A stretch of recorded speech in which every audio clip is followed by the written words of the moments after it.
Ladies and gentlemen, if I could ask you to please make sure you take your seats so we can start this session. Sorry to be a couple of minutes late.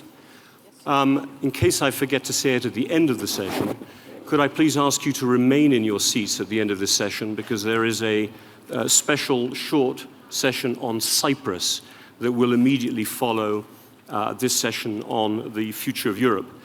And I would like to welcome you to this first session on the future of Europe. I'm delighted that the World Economic Forum has brought together such a distinguished group of individuals to discuss what is now, I think, a seminal question, not just the future of Europe, but what is the future of Europe?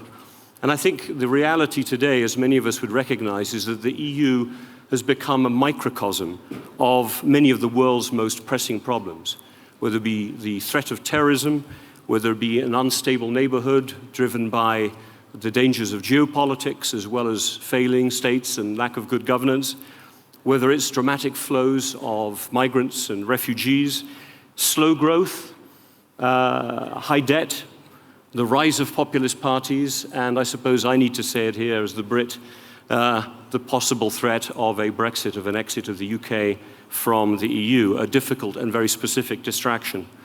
The World Economic Forum has a Global Agenda Council on Europe, which released a paper which has been released around here at the Congress Center and online today, talking about Europe, what to watch out for in 2016-17, chaired by Carl Bildt.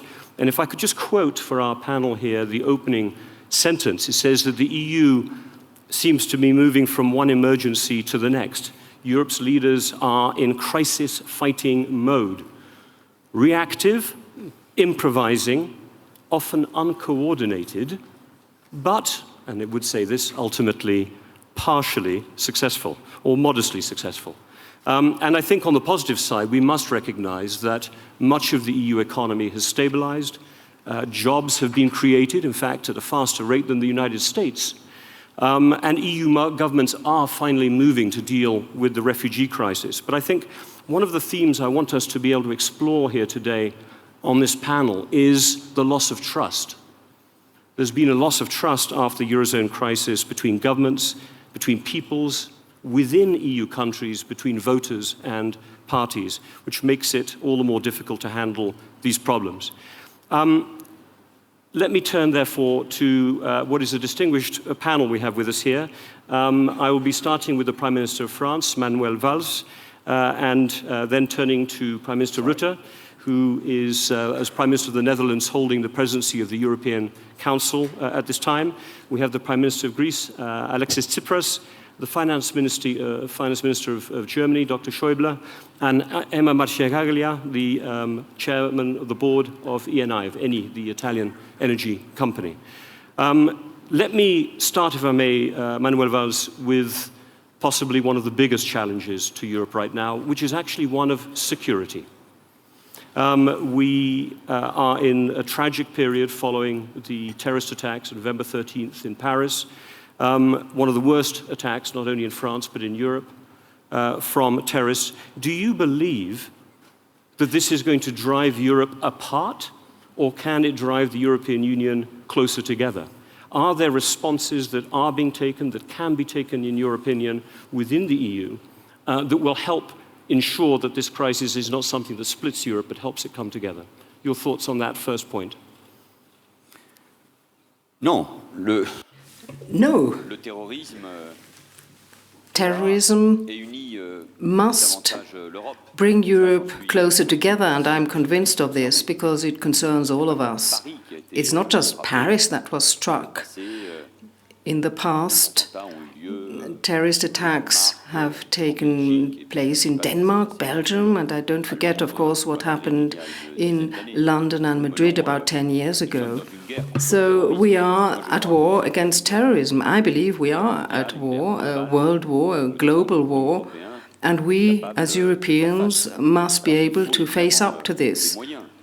Naturally, we need the means to do so. Every country needs the means to fight terrorism, to ensure its security, the security of its population, but we need to have means in common. We have to find these, especially by exchange of information, by exchange of intelligence, by having a program for a common program for oversight of flights and airports. So we have to give ourselves all the necessary means. Obviously, I cannot go into much detail because we don't have much time and there are certain rules to follow here in this exchange. Security and terrorism are going to be and are part of the major challenges of Europe. I am a deeply European person because of my status, my origin. I'm Prime Minister of France, but I'm sure that Europe can move ahead and can mature and grow its policy, not just in decades of time, but it can only do so if we can face this challenge of security and if we can pool our means to fight against terrorism, not only in Europe, but also outside of Europe. We need a common policy. We have the crisis of refugees. And the public opinion can very well mistake this crisis of refugees with a security issue. We have forgotten that there are frontiers and we have forgotten that there are historical problems. Very quickly on one particular point, given France's active involvement in fighting terrorism in Syria, could you foresee in the coming years the need for EU forces to be deployed, potentially to Libya, to Syria? To how actively involved is Europe going to have to become in a neighborhood which is so proximate yet so dangerous? Where's your opinion on this particular issue? I think in general what we need is more of Europe rather than less of Europe, and that will be part of the debate. After the attacks on the 13th of November, I would like to thank all those that have organized meetings and demonstrations of solidarity, and thank all those countries that have agreed to help France also abroad in the Sahel and in Mali. But Europe has to understand that its fate is very close at hand. It's only 2 hours away. In Africa, for example, we cannot we cannot abandon Africa and Sahel to terrorism. We have a total disorganization in Libya. We have the migration crisis, the one that is moving from Syria to Europe. And then we also have this flow from Libya into Europe. And we have to have the means to intervene with our allies, our partners, through diplomacy, by acting together on the military plane, by intelligence. And this has to be done throughout Europe, from the north to the south. The Mediterranean problem, the crisis in Syria, is not only something that concerns the Mediterranean countries, Spain, Italy, Greece, France. It concerns absolutely everyone. So we have to move away from this selfishness and give ourselves the means to meet up to this historic challenge. To Prime Minister Rutte, Mark Rutte, you put at the top of your list of priorities for the Dutch presidency of the European Council a comprehensive approach to migration and international security. And at the heart of that, I imagine, is going to have to be rethinking Schengen. I think it was Jean-Claude Juncker who said Schengen kind of is Europe. And yet, if Schengen is Europe, how could European leaders have developed a system for open borders internally without a system for stronger external borders on the outside? This was a fair weather policy, it strikes me, and rather dangerous to put fair weather policies at the heart of Europe. What do you think can be done in the near term?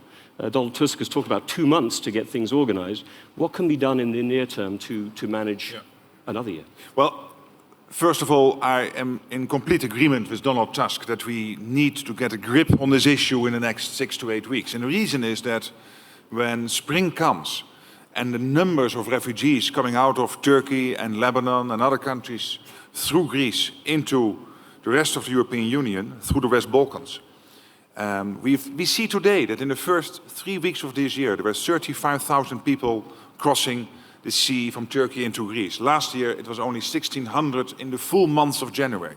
Now 35,000 in the first 3 weeks of this year. And this is winter.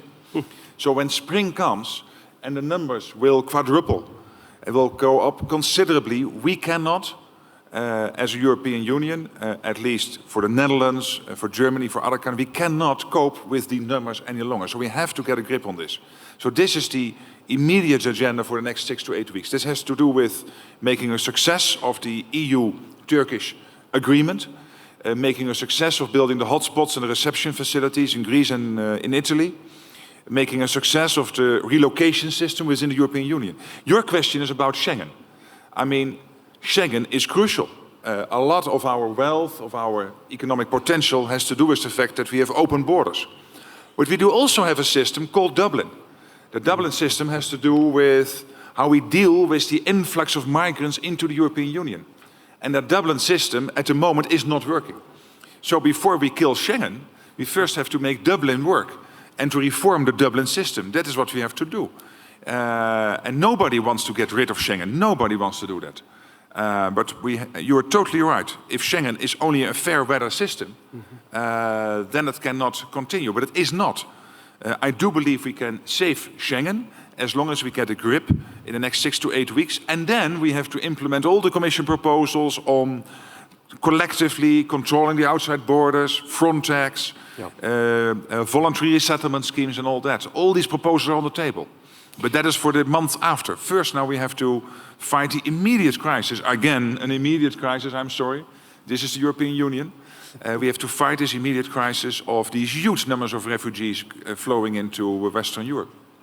If I could turn now to Prime Minister Tsipras, because one could argue the last thing Greece needed on top of the economic crisis that it's been facing was this huge influx of refugees, migrants, people passing through. But so far they've been passing through Greece. To the extent that Dublin is reformed or Schengen is remanaged, or suspended if it is, or if new border controls emerge nationally, this pressure could get even stronger for Greece. And yet Greece has been resistant, in my understanding, to Frontex, to some of the EU-wide proposals to try to support the country. I think you're more open to it now, but what was the source of the reticence, and how do you think Europe could support Greece going forward?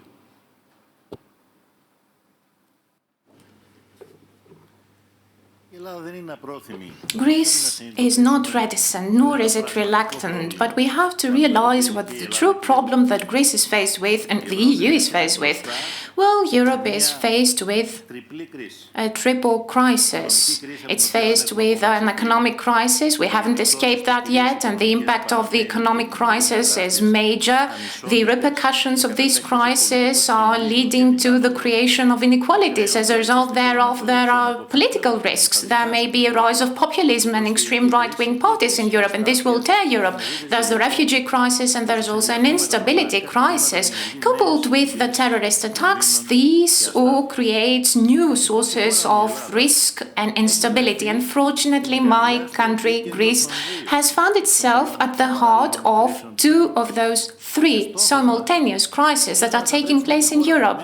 And our objective is to turn Greece into a part of the solution. We want to turn it from part of the problem into a part of the solution. And so when it comes to the refugee issue, what is happening in the Aegean as we speak is a great shame for our common European culture and civilization. On a daily basis, we are faced with a death toll.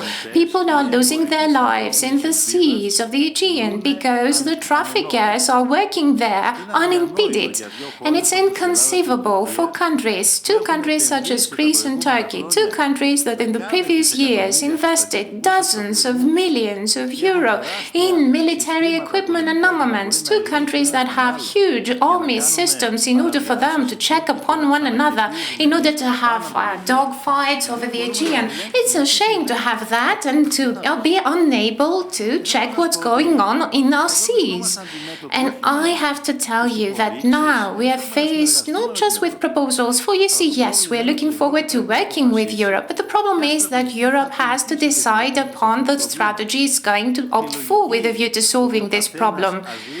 Should we think along the lines of each working on their own and providing individual solutions? Is this a tendency according to which we should be dealing or not dealing with anything that's not in our backyard? Or should we acknowledge that this is an international issue? This is a pan-European crisis. This is the biggest flow of people ever since World War II. This refugee crisis regards us all. Europe cannot be an a la carte union. We can't just expect to share in the benefits and expect some who are dealing with trouble to assume responsibility and deal with the impact.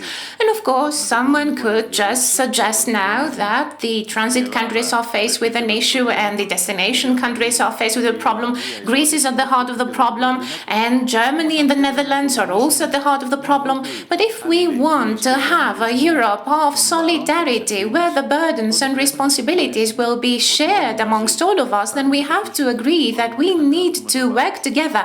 We have to share the burden, all of us together. We have to do something in unison. What is called for is a mechanism that will help relocate the refugees from Turkey and the Greek islands towards the rest of Europe. I'm not just referring to specific countries. We have to include all EU member states in this mechanism, and we have to do that in order to put an end to the trafficking of human beings through the Aegean.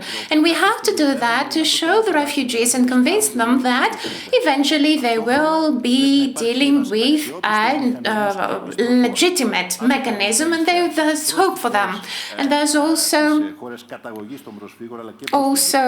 what is needed to be done is to put in place a relocation mechanism that will work both ways and resettlement eventually. But all European countries have to share the burden. I think this is the only solution. Thank you very much for making those very concrete suggestions, especially towards the end. Let me turn to Minister Schäuble. You also served as Interior Minister prior to taking your position up as Finance Minister. And I suppose, could I first ask quite a practical question? You know Germany extremely well. Can Germany cope with another 1 million asylum seekers in 2016 or refugees? And if not, what do you want from the rest of the EU in the near term, in the next 2 to 3 months, as Mark Rutte was saying, to help Germany in that sense? The question of how long we can cope with such an inflow of this magnitude is a question I don't even want to reply to. We all agree that the inflow, this flux, is too high, and we now have to concentrate on how to revert this situation.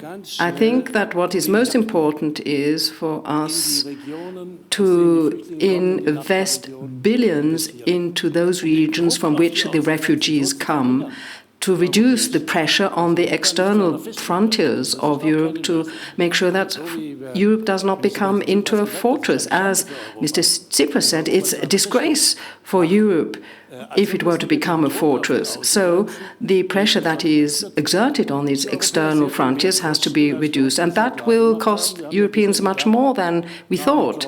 We felt that, okay, there are all sorts of problems in Africa, North Africa, Sub-Saharan Africa, in the Middle East, and something has to be done, but it's not really our problem. But we have to realize that it is our problem. It is a problem for and of Europe, because everything that goes wrong in these regions is not going to simply end up in Canada, it's going to end up in Europe. So there's a lot that we will have to do. We've spoken a lot about distribution mechanisms in Europe, and at every meeting of the finance ministers, I repeat that we simply have to make sure that everyone does what they can. We maybe have more financial strength to do something, and I think all the European partners can intervene in these regions which are in difficulty in order to reduce this pressure that is exerted on the external frontiers. We have the Dublin system, and we do have a frontier between Europe and the rest of Europe. But we also have to have some solidarity with other countries that have these external frontiers, this border on the limit of Europe. If we don't get a grip on this in Europe, it's going to be a real problem. Now, I think that in all the discussions that we have, we seem to hear that we're only managing crises in Europe, but that's also true for the rest of the world and in economic terms as well. And managers have crises to deal with. But what Europe has to do is give itself the possibility of acting. And it's not acceptable to think that the alternative will be the destruction of Europe. We have to ensure and guarantee security. If we can guarantee security, then we can have democratic systems. If we don't have them, they'll be endangered. I agree entirely with Prime Minister Valls when he says that we don't say war in Germany, but there is a threat weighing on us from international terrorism, and it's asymmetric. And we can only fight this, combat it together if we have a common foreign policy. And this has to become more efficient in Europe. Thank you, Dr. Schäuble. Let me turn to Emma Marcegaglia now. As a business leader, you rely, as do other businesses, on an integrated Europe. It's delivered great benefits over the years. How concerned do you think the business community is by the potential fragmentation of Europe in the face of this particular crisis, the one to do with migration and security? Would this have a deep impact on business? How much are you talking to governments about this particular topic? Well, thank you very much. First of all, I want also to say that I have also the honor to chair Business Europe, which is the European association that gather together all the national business associations. So our point of view is very clear. We think that a fragmentation of Europe on this issue, but I would say on all the most important issues that Europe is facing, would be a total disaster. We need to stay together. We have a clear position on this, saying that we have to face this problem together. What we have seen until now is that, yes, there has been some improvement, some instruments are there altogether, but sometimes what we see is that sometimes you have national approach. You see that sometimes there is a prevailing of the problem of a single nation, of a single state. But what we need is very clear, is a European approach. We are facing a lot of problems. You said that before. There is a problem of immigration, there is a problem of refugees, there is a problem of terrorism. The answer is to go back to our common values. The answer is to act together. Also, if we think about what's going on also in the economy, thinks about what's going on in the emerging markets, there is a lower growth going on, thinks about the oil price, thinks about what we are seeing now on the financial markets. The answer to all this is not nationalism, is not thinking inward, only thinking about the national electorate, only thinking about the national problem. The real answer is to act as a whole. So we are concerned because sometimes we see, as I said, prevailing national approach, and we want to fight this because this is very clear for us. We want more Europe. The answer to a lot of problems is more Europe, it's not less Europe. Well, Mark Rutte, you're hearing there a demand for more Europe from Business Europe, from the chairwoman of this organization. Your second priority of your presidency was, I think, Europe as an innovator, as a job creator. What would you put then at the top of the list of priorities to be able to support business, support jobs, support growth? Well, here we have this strange situation in which we talk about a European common market, which is only there to a certain extent. Only 35% of the European economy is part of the European common market. 65% is not. Digital, services, energy, capital, it's all not part of the common market. So what we will try to do in the next 6 months is to give a push, particularly in the areas of the digital common market, in the area of the services directive and the implementation of that, how to open up the professions which are still in many countries protected, and they are an impediment to growth and success. We know from a study that 1.25 trillion euro extra GDP will be added to the European Union if we do this. This is twice the Dutch economy. The Dutch economy is the 5th economy of the Eurozone, the 6th economy of the European Union. We could add twice the Dutch economy if we would do this. So here we will work very hard together with businesses and find the low-hanging fruit, because we know that from the Commission, from Parliament, from the Council, we could make a push, for example, in the areas of geo-blocking, copyright, like the protected professions. We could make real progress in the next 5-6 months. And I think this is key, because Europe, you have always two issues. One are the issues which are unavoidable, like fighting crises, the economic crisis, the situation in Greece, which we had to tackle in 2015, and now the refugee crisis. But much more important are the issues where the European cooperation is beneficial, where it adds value. And sometimes the unavoidable is taking away the sight, the view of what we could achieve in the area of the beneficial. And here we are talking about the beneficial. And this is also making Europe relevant to its citizens. We cannot make Europe relevant by preaching about nie wieder Krieg, no more war. I mean, younger generations don't buy that. They want to see a European Union which is delivering real results. Manuel Valls, if I can come to you, because there was a very specific point within that list that Mark Rutte just gave of energy, capital markets, digital services was in there as well, protected professions. The notion of the Polish plumber and the fear thereof was something that emerged often in earlier French elections. And France is not the only economy to be concerned about the free movement of services and professions, but it is surely a critical area to make progress in the future if jobs are going to be created in Europe in any sort of continuing large way. Where do you think France is going to stand on the push towards the Services Directive? La meilleure place, j'espère. I hope we'll be in best position.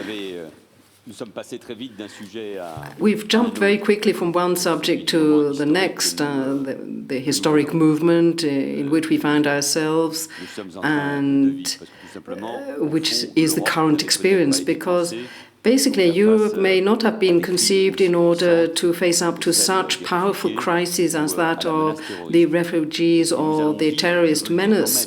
And I want to say this, we will have to live for decades or for many years with this menace, this threat, and that's why it's a war. And there are many generations that will have to live with this. And the crisis will have to be managed in North Africa, in Africa, and in the Mideast, in the Near East. We won't be able to solve the problem of Syria in a few days. We have to have the right means to intervene there. But we have to live with this. It's part of our lives now. It's this challenge, and it is the feeling that history can be tragical, and Europe could very well break up in a very short time. We have to be realistic. I'm very grateful to the work done by the Dutch presidency and the Commission to take on this and these challenges. But we have to show solidarity, a lot of solidarity, also with the countries in the front line, Italy, Greece, which already has its own many challenges to deal with. And then there's the economy. There's also the economic crisis that has done a lot of damage, and every state, every country has to take on its own responsibilities to reduce the public debt, to free the market, and to make sure that there's less regulation so that there can be more job creation, more economic activity. But at this point in time, we cannot wait for the next financial crisis to occur, or to wait to see what the consequences are or in the world economy, like what's happening in China and so on. We, I think, have to absolutely create this wealth in the service sector. On energy and digital, I do agree that we need to create the conditions for a true common market. For example, with regard to digital, there's still the question of protecting digital data, personal data, there's culture. Europe was able to create its common market And now we have to, first of all, have the proper conditions for the economy today and also pave the way for the future and have more integration. There are so many, as you said, so many topics we've got to cover. We're jumping from one to the other, so I apologize for having to treat each one so rapidly. But let me bring Alexis Tsipras, Prime Minister Tsipras, in here, because Greece is right in the middle of some profound structural changes, including to professions, including to very protected, what were previously protected sectors of the economy, as well as to pensioners, to the farming sector, etc. And I'm wondering how confident you are that Greece is going to be able to make this next step. And if it's going to be as difficult as I think you have said it's going to be, are there more things that the EU could be doing to be helping Greece in this moment of transition?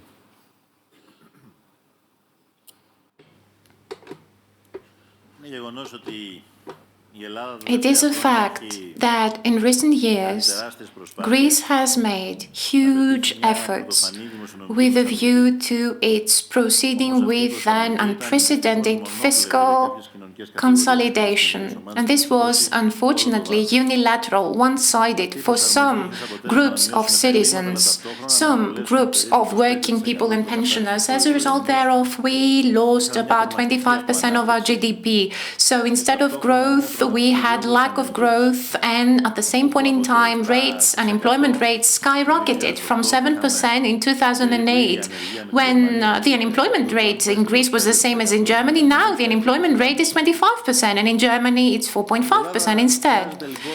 And thus, Greece needs considerable structural reforms to happen. We all need to understand that next to having balanced budgets, we also have to have growth.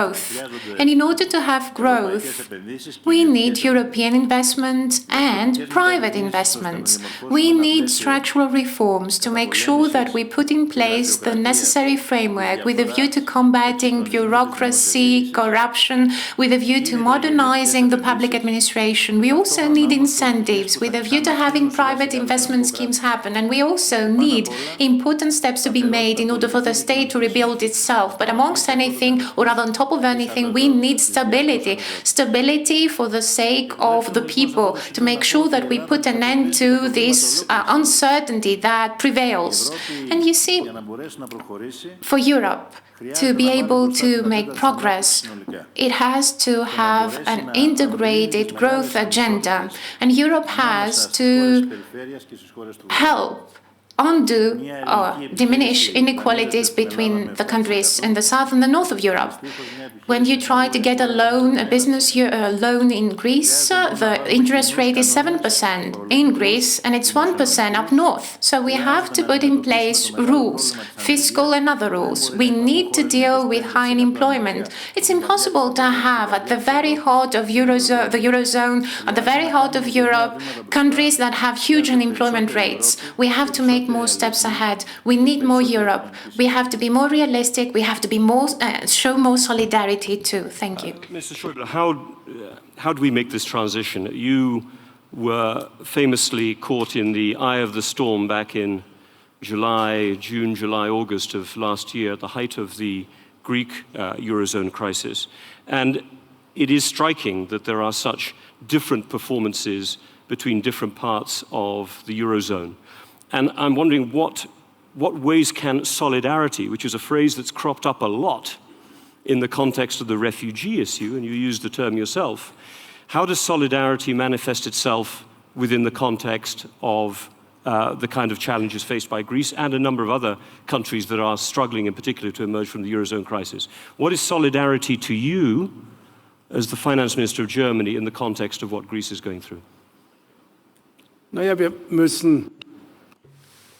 Well,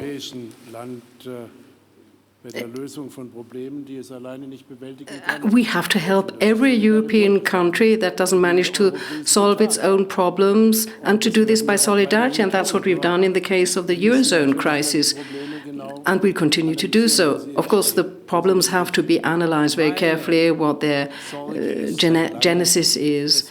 My concern has for a long time been that we in Europe, because of the speed of changes in global changes, And the World Economic Forum has as a title the fourth revolution, the fourth industrial revolution. I don't think that we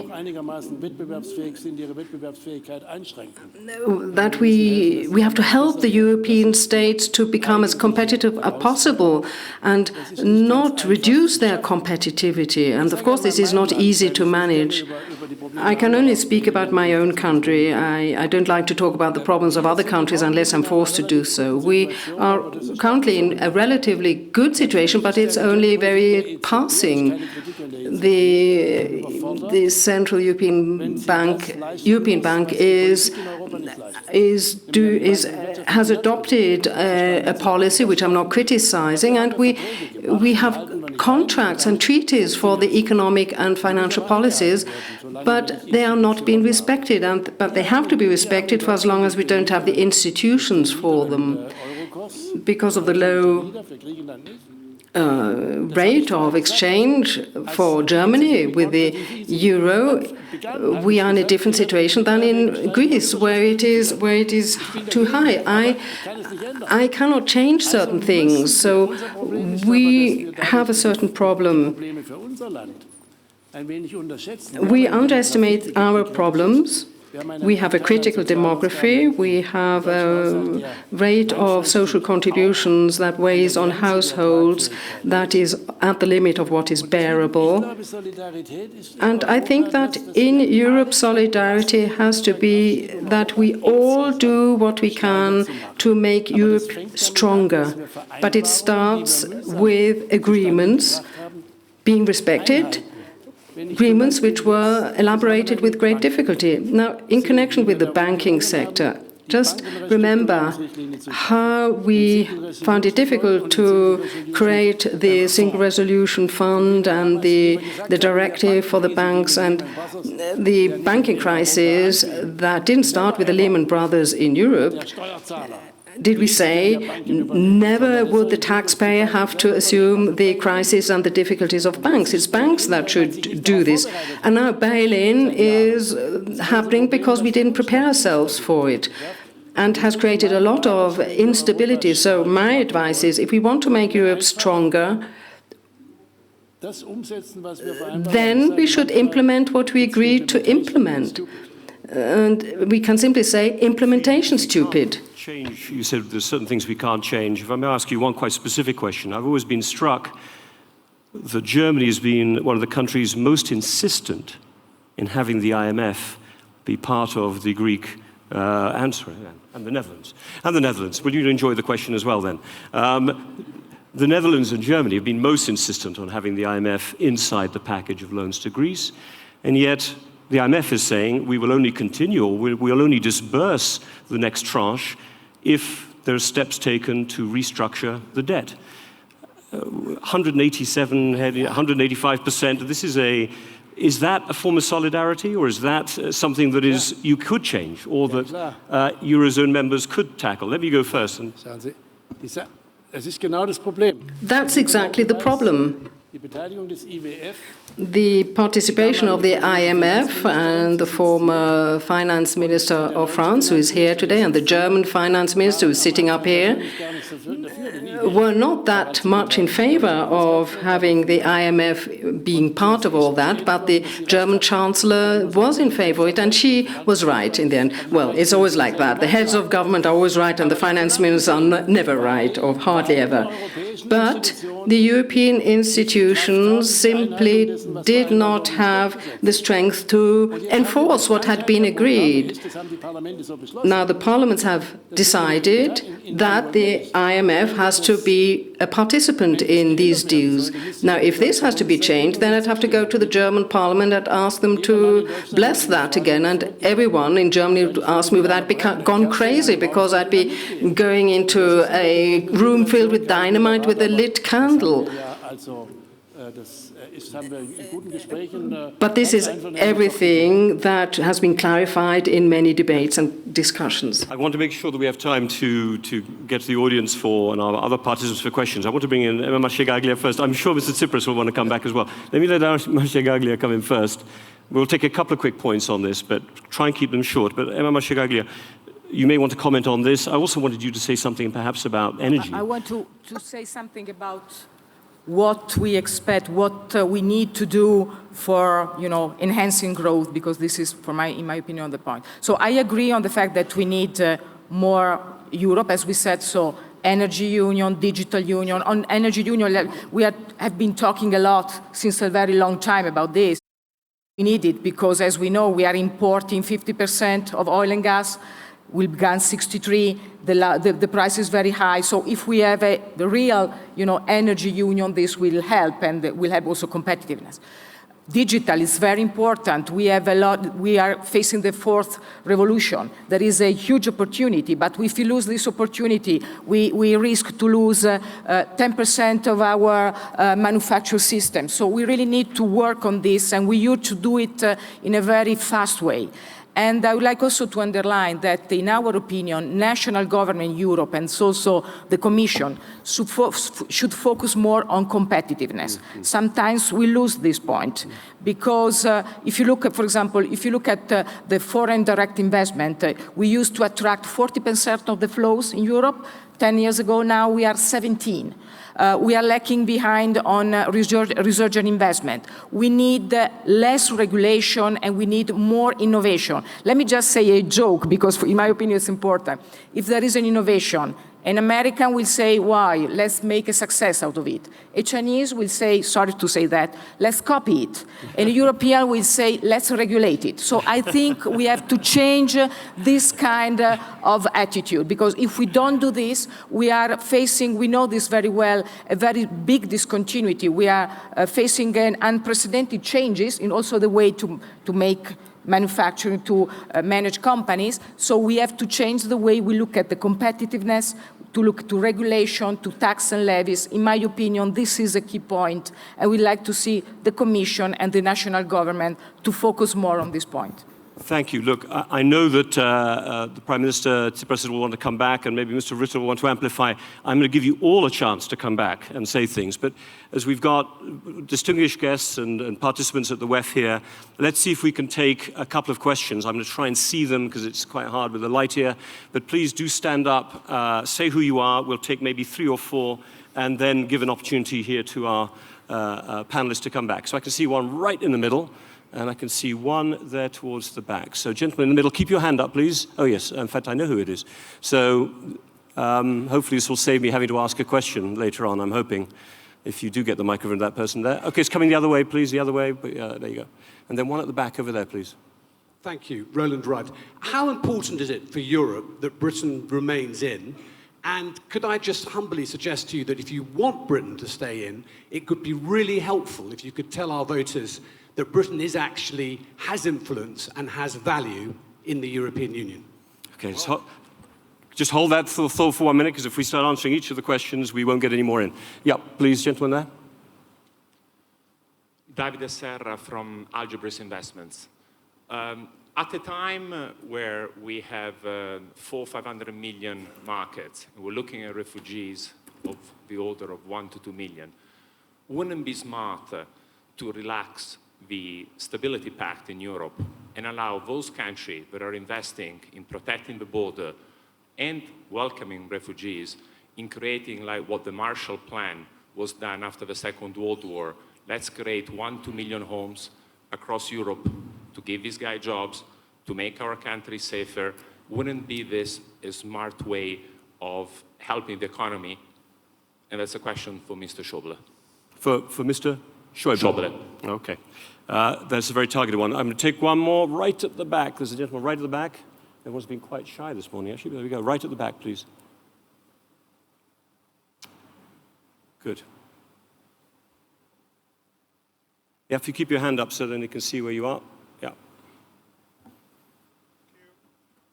Good morning. My name is Ali Al-Mansouri. I work for Abu Dhabi Economic Development. My question is on the fiscal policy side in Europe. Can Europe implement one united fiscal policy relative to the monetary policy that has been implemented in the past? Thank you. Right. Let's take a few of these questions, and let me start, if I may, with the two to Mr. Schäuble, then we'll come back to the UK and Brexit. one fiscal policy, and the issue of should there be a relaxation of stability pact in solidarity with those who are carrying a bigger burden. We could relax it for Germany. That would be perfect. Well, first of all, let me answer that question about setting up a kind of a Marshall Plan. Well, that's more or less what I suggested, but we don't need it for Europe. We need the Marshall Plan for the regions that have been destroyed, and it would only make sense. Look, I was born 1942, and I have some memories of what Europe was like when the Marshall Plan was in discussion, and the amounts were quite different. I didn't want to use the term Marshall Plan, but we knew we need something similar. We will have to invest billions into the countries of origin of the refugees in order to reduce the pressure, the migratory pressure on Europe. And then what we would need is a plan of this kind. And of course, we would need a common fiscal policy in Europe. But Europe moves very slowly. It's a complex being. But if you see how global institutions move, by comparison, Europe is still very, very effective. And that's why we're a model and not the greatest problem of globalization. But the first step that we would have to remember is that we have treaties and we have made agreements, and they have to be respected. If they are respected, then we have enough confidence and trust in one another to continue. In the long run, we cannot have a common market with a common currency, and we only have a common monetary policy without having a common stability as well. And we have seen where this leads. So maybe we have now realized that we have to change it more rapidly. Thank you. Mr. Rutte, let me come to you on that question. I mean, you've been perhaps unfairly called Britain's best friend, but you did represent David Cameron at the Malta, didn't you, at the Malta? Well, there you go. At the Malta summit, it did happen once. But especially with the presidency of the EU right now, how would you answer that question about, I saw a Dutch writer say, is it really up to the rest of Europe to help Britain, or is it the other way around? But in any case, I'll let you answer your question. And then even a combination of the United Kingdom and the Netherlands is smaller than Germany. But at least together we are the second economy. Now, I do believe that we need the United Kingdom to stay in the European Union. The United Kingdom is outward-looking, is trade-oriented, is growth-oriented, and we do not have enough of that storyline, of that tradition, of that culture within the European Union. And the European Union can only survive if it is relevant to its people, and it is only relevant to its people if the European Union leads not only to safety, but also to economic growth and more jobs and more prosperity. And for the United Kingdom itself, it is also crucial. I believe the United Kingdom outside the European Union will be worse off. It will not have the influence it has in the world it has today. And isn't it strange to even debate a Brexit at a time when the world is facing all these huge issues and challenges, that you would then debate for a big economy and a big democracy as the United Kingdom to leave this influential position within the European Union. And yes, to your other question, the United Kingdom is influential. David Cameron is influential. He is an excellent prime minister. He is making his points in the European Council. He has a lot of credibility and a lot of influence there. And we would all be worse off if he would leave. And it is not us keeping him on or he keeping himself on. We have together to make sure that we get to a deal which is better for the 28, which for the 28 creates a European Union which is more competitive, more outward-looking, and more growth-oriented. If we could achieve that, then this whole episode will have a positive ending. Are you relatively optimistic about the upcoming summit? I'm not going to. If I ask you a question about the 4 points of negotiation, you'll push them to one side. So let me ask you a question about how optimistic you feel about February and the kind of timelines that are being talked about now. I'm fairly optimistic. I'm not absolutely sure that we will get there in February, but I think we could. I'm fairly optimistic that we get to an outcome. I'm fairly optimistic that we will get to an outcome, a positive outcome in February. And I'm also fairly optimistic about the result of a referendum in the UK. I hope that everybody of you, business leaders, community leaders, sitting here, having influence in the United Kingdom, that you will participate in that debate. Don't leave it only to the politicians. You should not preach. That will never work, except for you when you are a preacher. But you should not preach. But to explain to the British public why it is important, in your view, for the UK to be part of the European Union, influence-wise, growth-wise, economy-wise, the city-wise, that would be of tremendous value in that referendum process. We only have 5 minutes left, and I want to give an opportunity to each of our speakers to, as we didn't have more questions from the floor, to share some last thoughts. There may be some points they wanted to pick up from earlier comments. But if I could lead in with you, Mr. Valls, and ask you in particular about this idea that Britain's put forward, that it wants to be in a reformed Europe. Is it really all about meeting British demands, or is it also about reform of the EU in the way that you would like to see? Are there aspects of the reform agenda that the British government is pushing, whether it be on representation of national parliaments, whether it be on the competitiveness agenda, trade? Are there aspects that you and France are particularly supportive of for a kind of reformed Europe that you also agree with?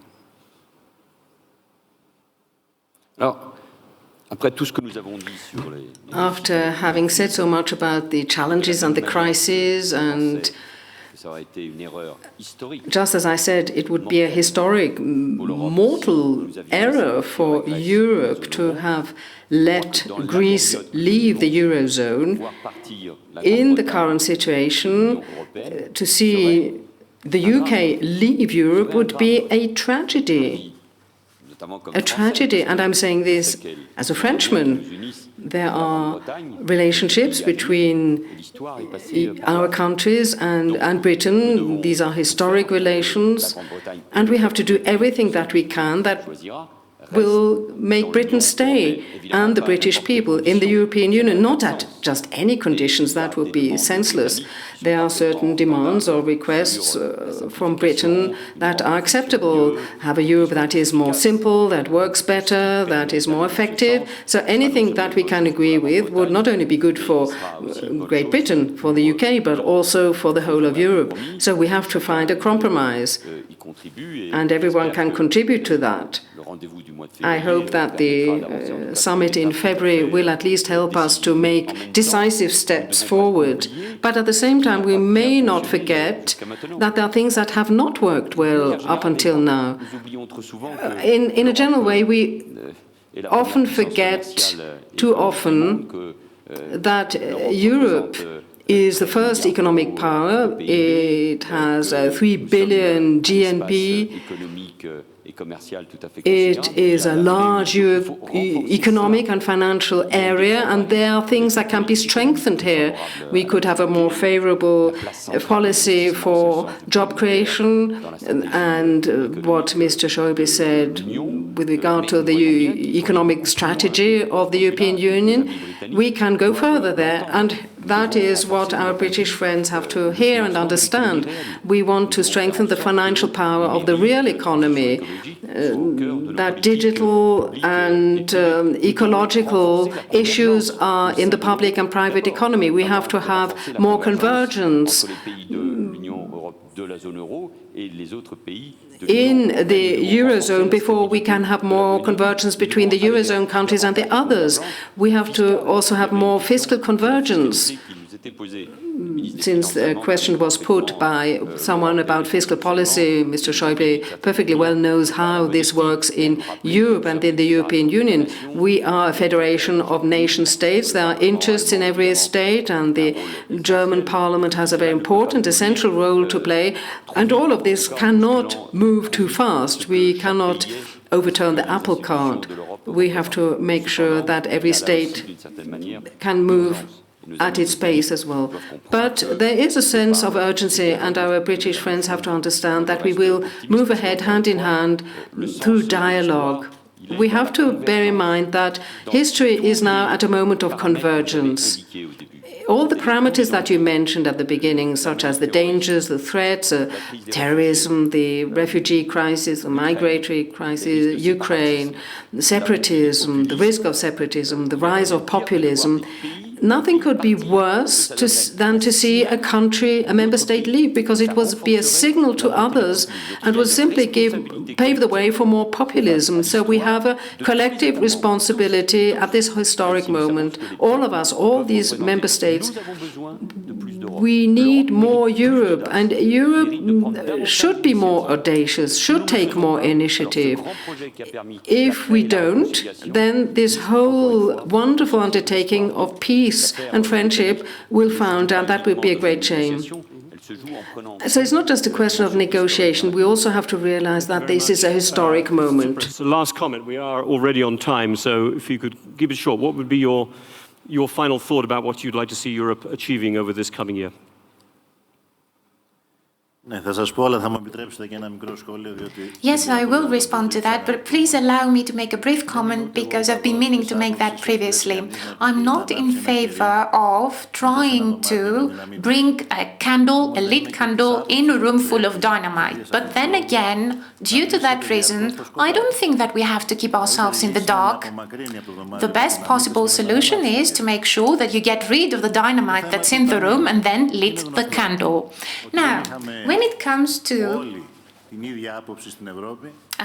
fund, it's true that not everyone agreed on the importance of the contribution of the IMF in European developments. We are not snobbish vis-à-vis the IMF. It's just that we thought that Europe could have done things on its own. It could have done things properly, but despite that, there's been a lot of water under the bridge. There's been a long debate. We've heard different views. Some countries, some EU partners asked that the IMF be involved. We agreed in order to have the agreement, and now we are doing everything we can in order for us to smoothly and promptly proceed with implementation of the agreement.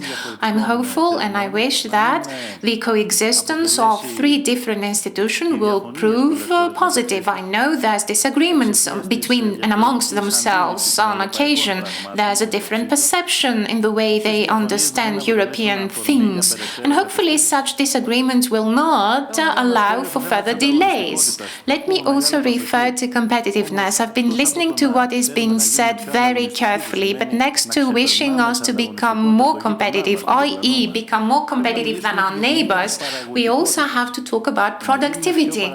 We have to become more productive. We have to become more efficient and effective, which means that we will be improving ourselves, and then that will also prove beneficial for our neighbors. So when it comes to productivity and competitiveness, it's not just important to bear in mind what the labor costs might be. In order for an economy to be competitive, we have a set of parameters that need to be taken into account, and that is why I'm very happy to notice that in Greece there is an agreement amongst all productive forces and entities. The government has agreed with all working people to share the burden with the society, and the social contributions will increase slightly so as to make sure that we will not slash the pensions yet again. Allow me to just say one thing. I'll be done shortly. In order for us to find a solution to the problems of Europe, we need more Europe. This is not the right time to talk about exits, be they Grexits, Brexits, or any sort of differences and discrepancies and differentiations. We have to have one Europe, a deeper Europe that will be democratic, showing solidarity. We also need to increase our budgets to diminish social inequalities. We have to have a European bank deposits guarantee systems. We have to find a common solution to our shared problem that is unemployment. It's high time, therefore, for us to go back to the founding principles of Europe, the ones that got it established after two wars and a big financial crisis. We have to count on democracy, solidarity, and social cohesion. Thank you. We've got time just for very short comments, please, Minister Schäuble, if I could. I'll let you make a final view, perhaps a response to one of the other points or something on Brexit, or whether you're comfortable with the idea of a multi-currency union. However you'd like to do it, if a final comment from you, please. Also, Well, I hope the British will decide to stay in Europe and with us. It's in the interest of Britain, and certainly I'm convinced it's in the interest of Europe. It would be a disaster otherwise. As for the situation in Europe, there are two alternatives, and I'll repeat it. Either we strengthen the European institutions so that they have more rights, and for that we would amend the treaties, and not all member states will be in favor of this because it's a question of transferring some of their sovereignty to the European institutions, and some states find this rather difficult, and we have to respect this. Or we have to make do with agreements. And as in all democracies, these would have to be agreements that have to be signed off by national parliaments, and that is a basis of democracy. That would be the only way that it could be done. But I feel that the European institutions have to be strengthened. I am a realist. We cannot wait until we get these amendments of the treaties, like the Lisbon Treaty. There are too many crises that need to be seen to. So we have to take on what is most urgent. Let's call it a Marshall Plan or something else. Invest billions in the regions in crisis in order to reduce this migratory pressure on Europe. So stronger institutions, a Europe of stronger institutions or more agreements? Which one would you go for, Emma Marcegaglia? Stronger institutions. Okay. But can I say just one point on Brexit? I think, as Mr. Rutte said, this could be a disaster for Europe, but I think could be a disaster also for UK, because I think UK took a strong advantage of taking part of the common single market, and if they are not there, they will not do it. And just one final word on how I see Europe. As I said, more Europe, less inward-looking, more outward-looking. I agree with Mr. Tsipras that at the end we need a fiscal common capacity, we need a deposit guarantee common, we need more investment, common European investment, conditional to the fact that all the single, governments or the single state will do the reforms that we need to have more competitiveness and a common capacity to growth. Thank you very much, Emma, and thank you to the panel for covering a very wide waterfront, as we knew we would, on the question of the future of Europe.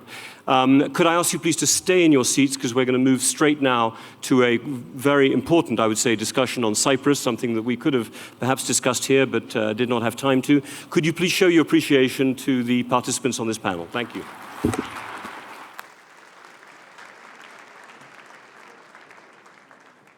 Thank you for attending this session. We value your feedback.